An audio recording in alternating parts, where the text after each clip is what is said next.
Šogad auto izstādē pirmizrādi piedzīvo otrais ikgadējais žurnāls Latvijas gada auto 2015. Uzvarēja Ford Mondeo, otrajā vietā palika Volkswagen Passat, bet bez šiem diviem lieliskajiem auto konkursā piedalījās vēl 30, tātad kopā 32 automobīļi. Un visu šo jaunāko automobīļu testu ir izlasāmi jaunajā žurnālā Latvijas gada auto 2015, kas jau no jaunadēļas ir pieejams tirdzniecībā visās lielākajās preses tirdzniecības vietās. Šogad žurnāls ir kļuvis vēl apjomīgāks, ne tikai saturiski, bet arī no lapušu viedokļa. Pagājušajā gadā mums bija 96 lapas, šogad pienāca klāt un kopā ir 160 lapas. Tā kā aicinu visus novērtēt jauno žurnālu, kurā ir apkopots viss pagājušā gada veikums.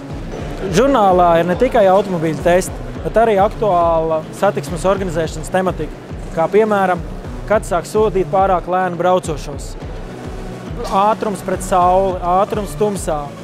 Raksti, kas palīdzētu mums braukt drošāk un arī citiem satiksmes dalībniekiem justies drošāk. Žurnāla mazumtirdzniecības cena ir 3,48 eiro. Konkurss Latvijas gada auto piedalās ne tikai ar žurnālu, bet arī ar veselu automobīļu ekspozīciju izstādē. Mums ir jaunākie automobīļi, kas piedalās jau Latvijas gada auto 2016. Tas ir tikai pats sākums, jo galvenie testi mums būs septembrī, oktobrī un novembrī.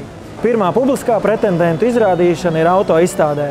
Mūsu stendā jūs variet redzēt Jeep Renegade, Fiat 500X, Suzuki Vitara, Opel Corsa un konkursu uzvarētāju Latvijas gada auto 2015 Ford Mondeo.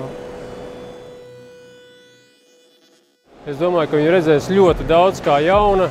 Tas, kas vēl nav līdz šim brīdis salonos un kas joprojām pat vēl īsti nav salonos, ir tikai demo modeļi. Šodien mums bija Baltijas pirmizrāde Kia Sorento, jā. Un tāpat bija Renault standā bija 3 pirmizrādes, tā kā Ženēva izrādās, ka nemaz nav tik tālu no mums.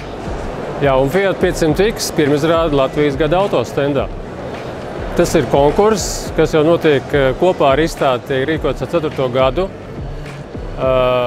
Savstarpēji esam partneri, viens otru atbalstam, un, manuprāt, tā ir lieliski iespēja cilvēkiem redzēt un uzklausīt, teiksim, speciālistu viedokli, pēc kādiem kritērijiem viņi vērtē tos automobīļus. Vienkāršais cilvēks vērtē burtiski pēc tādām ļoti praktiskām lietām, attiecīgi speciālisti. Šeit ir tas viedokļu kopums, ar kuru tad mēs varam rēķināties, izvēloties savu jaunu auto.